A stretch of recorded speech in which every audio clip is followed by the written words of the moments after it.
Bonjour à toutes et tous, très content de vous retrouver pour une nouvelle présentation, une canne encore une fois, de la marque Okuma, donc une marque qui n'est pas finalement beaucoup connue en France, qui est distribuée désormais par Rapala VMC, le grand groupe français, donc il y a une puissance de feu qui est peut-être plus importante, et donc Okuma gagne en distribution, en visibilité peut-être.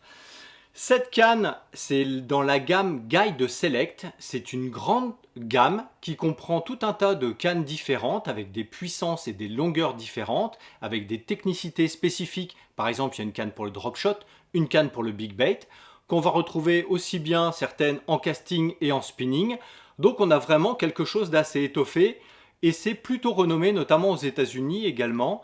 Il faut reconnaître que pour 100 euros, une centaine d'euros, celle-ci vaut 104 euros, il y a d'autres modèles qui sont à 99 euros, donc pour une fois c'est quand même assez accessible par rapport à la qualité. C'est quand même super sympa, et Okuma en termes de moulinet, celui-là je vous le présenterai dans une prochaine vidéo, en termes de moulinet ou comme ici de canne, c'est quand même un excellent nom avec une très très bonne qualité de fabrication. Alors moi, je l'avais choisi en 4 brins, voilà, avec un encombrement hyper réduit parce que j'allais pêcher la truite en lac en Irlande. Un reportage que vous pourrez retrouver dans La pêche et les poissons, le magazine, bien entendu. Donc je partais à l'étranger et c'est quand même vachement plus pratique aujourd'hui de mettre ces cannes dans la valise, dans un tube de protection, plutôt que de se promener avec un tube spécifique pour des 2 brins ou des monobrins. Ça coûte très cher et malheureusement, parfois, on risque de le perdre. Donc là, vous avez quelque chose au niveau encombrement qui est super réduit. Allez, je vous la démonte complètement, ça prend 2 secondes. Donc elle est en 4 brins, avec un encombrement, vous voyez, hyper modique. Le gros intérêt, même si vous ne partez pas en vacances à l'étranger, c'est que cette canne, une fois rangée dans le coffre de la voiture, vous allez l'oublier discrètement et pour faire un petit coup du soir, un petit coup du matin ou un petit coup de pêche entre midi et 2, c'est super appréciable. Le carbone, c'est un carbone 30 et 40 tonnes japonais de très bonne qualité, et le Sion, qui est ici, possède, alors Okuma a mis au point une technologie qui s'appelle UFR, qui offre à cet élément terminal, au Sion, une certaine souplesse tout en gardant autant de puissance que sur un modèle normal. J'ai trouvé ça intéressant, notamment en Irlande quand je pêchais la truite, parce qu'on utilisait de petits leurres durs, des petits leurres à jerker, des petits poissons nageurs, et il faut reconnaître qu'ils n'étaient pas très lourds, il y avait souvent du vent, etc. Et avec la canne, j'arrivais à lancer quand même très loin, suffisamment loin, donc c'était super. Mais donc il y avait une certaine souplesse pour pouvoir propulser le leurre, mais après quand il fallait faire un poisson et le combattre, c'était pas une nouille, il y avait quand même une réserve de puissance qui était intéressante. Donc carbone japonais 30-40 tonnes. On a des anneaux de qualité également de chez Sigwide. Donc c'est en dessous de Fuji, certes, mais avec un insert zirconium. Ils sont très bien montés. Il y a un petit peu comme chez Fuji un profil type K qui va éviter aux tresses fines de s'en mêler autour du pied de l'anneau. Donc ça c'est super. On a un petit accroche-leurre qui est ici. Donc vraiment une canne très bien fini, avec une poignée EVA, un porte-moulinet Fuji avec une bague qui vient se visser par l'arrière du pied du moulinet. Vous voyez que la poignée est quand même d'une belle longueur. La canne fait 7 pieds, c'est-à-dire 2,12 m. Donc quand on veut lancer à 2 mains, pour gagner un petit peu en puissance, il n'y a aucun problème. Et même à une main, la canne ne gêne pas du tout. Le talon ne gêne pas du tout, donc c'est super. Il est terminé lui aussi par un petit embout en mousse EVA très dur, vraiment très solide, qui va bien protéger la canne si elle tape par terre, il n'y a pas de souci. Moi, ce que j'ai bien aimé aussi, c'est le côté camo assez discret, quand même pas trop voyant.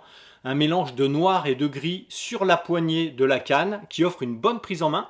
Le gros intérêt, c'est que vous n'avez pas, comme parfois, l'index qui vient buter sur le petit accroche-leurre qui est ici. On a vraiment une belle surface. Alors, c'est sûr que la mousse, ça augmente un petit peu le poids de la canne, qui reste quand même tout à fait modique. Et cette canne, en 4 brins, elle est déclinée en 3 puissances, 3,15, 5,20 comme celle-ci, et 7,21. Par rapport au leurre que j'ai utilisé en Irlande, celle-ci, elle était parfaite.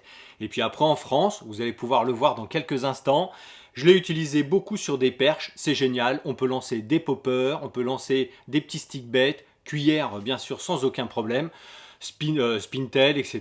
Donc tout un tas de leurres pour la perche ou le cendre, et la truite bien entendu, qui sont allés jusqu'à une vingtaine de grammes, franchement ça passe sans aucun problème.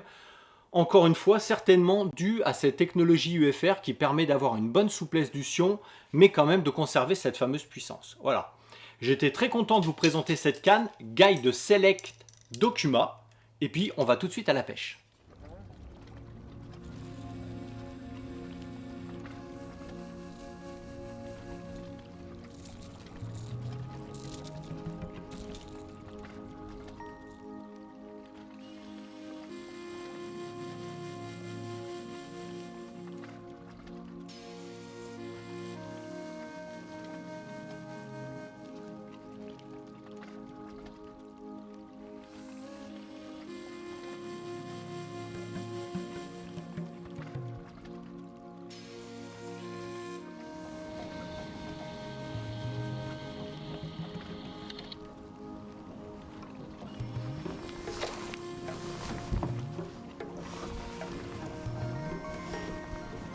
Voilà.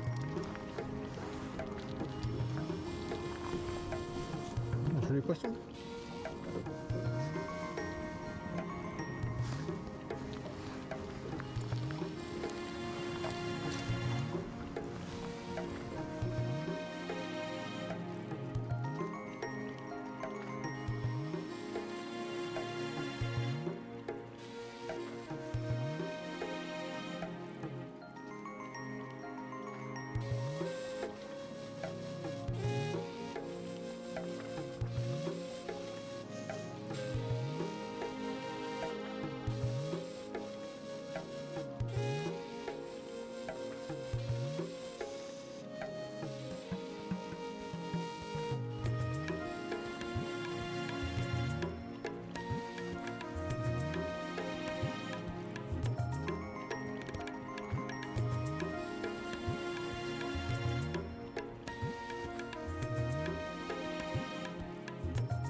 Eh bien, il est temps de faire un bilan de ce test de cette canne Okuma et de ce moulinet Semar également de chez Okuma.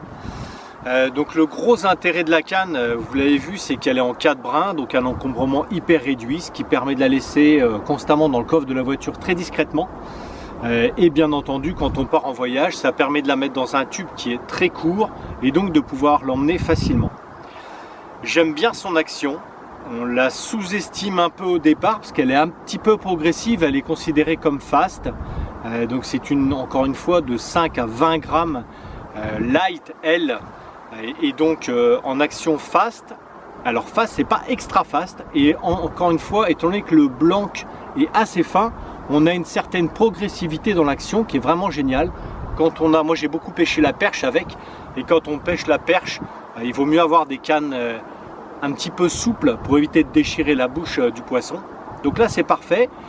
La poignée est généreuse, vous voyez, elle tient bien dans la main avec cette mousse bicolore un petit peu camo. C'est vraiment très bien fait. Je n'ai jamais eu à resserrer la bague arrière sur le porte-moulinet qui vient enserrer ce pied du moulinet. Donc ça a bien tenu, j'ai jamais eu de problème. Et la longueur du talon est vraiment bon parce qu'on a une bonne prise à deux mains quand on veut shooter un petit peu plus loin, et quand on a un poisson un petit peu plus sérieux, eh bien ce talon, le pommeau vient bien se mettre sous l'aisselle et on peut combattre le poisson très facilement.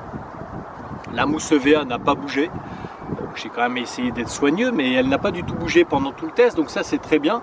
Donc vraiment très satisfait de la canne. Encore une fois, des anneaux avec une très bonne glisse.